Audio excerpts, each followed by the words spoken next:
Welcome to another exciting episode of Guru Talkies. In today's episode, we have with us Professor Swarnika Dixit. She is the Chair of Human Resources and Placements here at IFI. She has a management teaching experience of 22 years in various institutes. Was associated with Lucknow University, IFI School of HRD and MS Ramaiah Institute of Management. She has been associated with IFI for the past 8 years. Thank you so much for joining us today, ma'am. Thank you, Zesh, for having me here. So for the first question, let's talk about IFM itself. How has IFM evolved over the years? IFM was established in Bangalore, and when it started its journey by introducing various undergrad programs, BBA program, BCA program, and BCom program, right? As the time passed by over the years, IFM also introduced the MBA program, right? IFM is known for its rankings, accreditations, and accolades that it has achieved in a short span of time. It was NAAC accredited A-grade institute in the year 2016. Consistently, it has been getting rankings, good rankings in fact, for its BBA, BCA and BCom programs. So BBA program for this year, it has been ranked as #1 BBA program as per Global Human Resource Development Center ranking 2024. The BCA program again has been ranked as #1 BCA program as per Global Human Resource Development Center ranking 2024. And both these rankings for the BBA program and the BCA program is Pan-India ranking. Our BCom program has been ranked as #2 BCom program Pan-India again as per GHRDC ranking 2024. Our MBA program has been ranked as #1 MBA program Pan-India as per Outlook ICARE survey 2024. The biggest milestone in its journey was attaining autonomy, right? And IFM attained autonomy in the year 2021. The moment it attained autonomy, it got the freedom to design and implement its own curriculum. It also got the autonomy to introduce innovative teaching methodologies and assessment techniques. And this is how IFM was able to establish itself as a premier institute, nurturing future leaders and entrepreneurs. IFIM has received the autonomous title. So how does IFI make teaching interesting for the students here?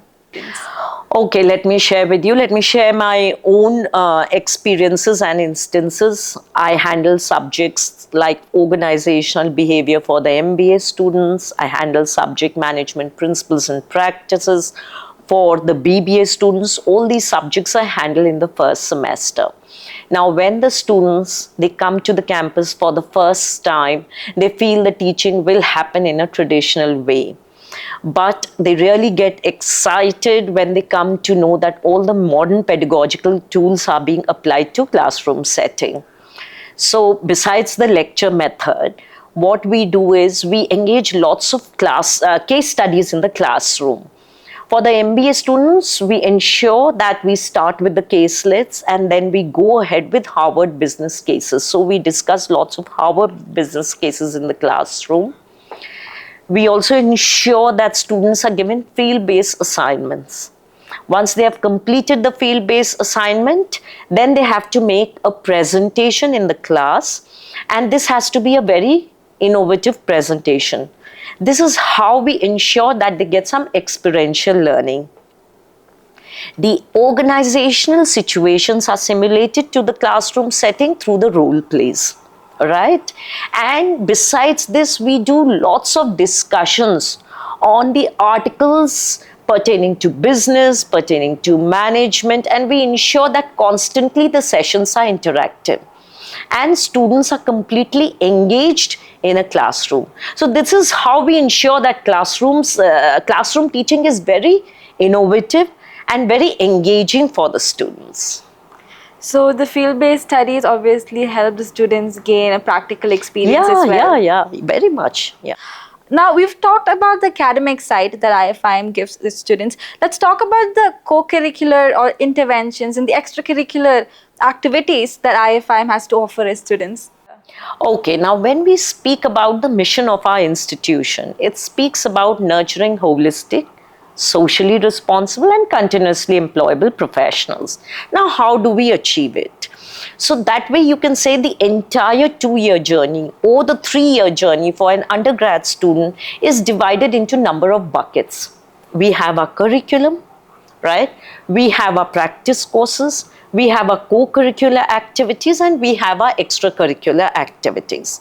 Now, when you have put up a question on the co-curricular activities or the interventions, interestingly, we are providing 5 unique interventions at IFIM. And the first is PEP, Personality Enhancement Program. Any student who wants to improvise his personality, the PEP program becomes the perfect destination for that. And it consists of 2 verticals, the lifestyle and the life skill.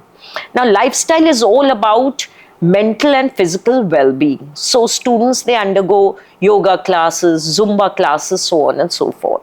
Under life skill, we have the regular classes being conducted where students work upon their communication. Faculty ensure that they are able to make good presentations, are able to write reports, prepare their resume, prepare their video resumes. So that is how the PEP intervention works towards enhancing the personality of the individuals or the students, we can say. Then we have the RI program where students are encouraged to write research papers. And these research papers, they write under faculty guidance. They get published in the best of journals, the Scopus Index journals, and that gives the idea to the students how they have to go ahead with identifying a problem and coming out with a solution. Then we have a corporate mentoring program, a very interesting program where students are put under corporate mentors. These corporate mentors have more than 15 years of industry experience, and they help the students discover what they are, what is the purpose of life, and what are the future goals. They will assist them, they will facilitate them along with the faculty mentors. Then we have the IIP program. So students end up doing IIP in their final semester. That can be a placement, that can be a PPO, or can be an internship in an industry. That leads to the experiential learning, right? Through these internships, students also learn how the industry works, what are the industry trends. Students may also work upon the live projects, right? They can also work upon RFP, request for problems. So this is how this intervention plays a very important role and helps us achieve our mission. Then we have a social immersion program. Again, a very interesting intervention where students, they work with an NGO, they identify their problem and come out with a solution to the problem, to the extent that they have to prepare the technical economic viability report, where they have to ensure that the solutions that they are giving to the problems are technically and economically viable, right? Okay, so we have the SIP, the IIP, the PEP, the corporate mentoring, and the RI interventions that are provided to the students during their journey of 2 to 3 years in our institution. So IFIM does definitely provide very unique interventions Yes. to the students. Yes. But what about the extracurricular activities as well? Yeah, now as we say, all work and no play makes Jack a dull boy. So we really understand that, and we ensure that students also participate in extracurricular activities, and these activities are conducted at regular intervals. We have a popular fest called Aura. This is a management and a cultural fest where students from right across Bangalore, India participate for this fest. This fest ends with a gala fashion show and a DJ night. So students really enjoy. We have anyone who's interested in theatre, we have an unmasked event. This is a theatre event and our students can participate in this event. Also, we seek participation from students right across Bangalore. Then we have our Ignite Film Festival. Anyone who's interested in movie making, in photography, can go for this festival or this event. This Ignite Film Festival is such that we invite the film producers from the industry who judge the films and give away the awards. Then we have one very interesting event called the Desi Sports to keep the spirit of patriotism alive. And in this sport, students participate in Gulli Danda, Kho-Kho, Dangal, and they enjoy hugely in this particular event. Then we have NSS in our campus, through which the students, they create awareness about the contemporary burning issues. Like, let me give you an instance. Just before the elections, before the day of voting, our students, they cycled and created awareness on the importance of voting. This is one instance I'm telling you under the banner of NSS. We also have YRC, where students voluntarily give away the blood, they donate blood, as well as they pledge their organs. This is completely a voluntary activity. We also have one interesting event called Fusion. That is our international conference where both faculty, students, then research scholars, they present their research papers, and best of the papers, they get awarded and they get published in our journal. So students, whether they be interested in sports or theatre or film, whatever it is, they get an opportunity to participate in all of these. They get diverse opportunities here. So for the last question, what makes IFIM the next gen institute? So when we speak about IFIM as a next gen institute, yes, we keep an eye on the curriculum. We keep updating it as per industry trends and global standards. Right?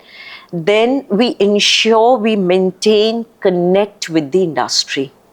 That we do by providing internships to the students. Students work on live projects. Students work upon requests for problem, RFPs. Then we invite the industry experts to our campus. And they conduct guest lectures, they conduct workshops. And this is how we ensure that we are maintaining an industry interface. Then we ensure that students, they have the ethical standards.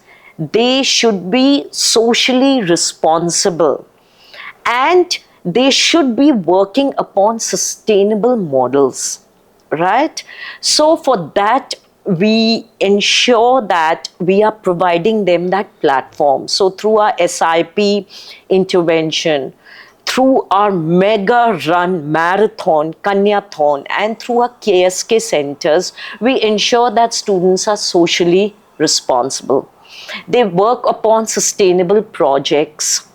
Ethical leadership, we have introduced modules in our curriculum.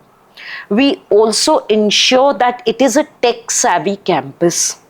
We emphatically use LMS, we use Impartus, ERP. We also provide virtual learning. We are also ensuring that students are able to enjoy online accessibility to journals and books across the globe. So that is how we ensure that IFIM is a next-gen institute. Thank you so much for your time today, ma'am. That's it for today's episode. The insightful conversation that we had today helped us gain a lot of knowledge on why IFIM is the place for next-gen business leaders. That's it, viewers, for today's episode. Until next time, signing off.